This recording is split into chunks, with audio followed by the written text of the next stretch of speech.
হিয়া রানী, হিয়া পুচকি।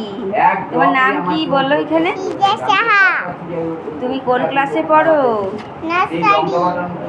Nursery. একটা ছড়া বলো তো।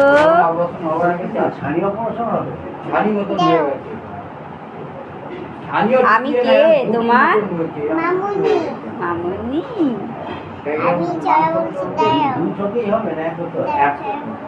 আরে ময়ূরাই দাঁড়া ভালো করে বলো, দাঁড়া এখানে ভালো করে বলো। আমি এনেছে জাদুর কাছে আসতে যেতে ঘুমুর বাড়ি সোনা নপুর পাই বিনগরের বুড়ি এলো দিতে মুঠে ধরে এক থেকে ভালো রান্না করে মেয়ে সুতো করতে পারে ঘরের কাজ করতে পারে ভগিনী মা কিনবে নাকি একটি মেয়ে আদর করে আমার সাথে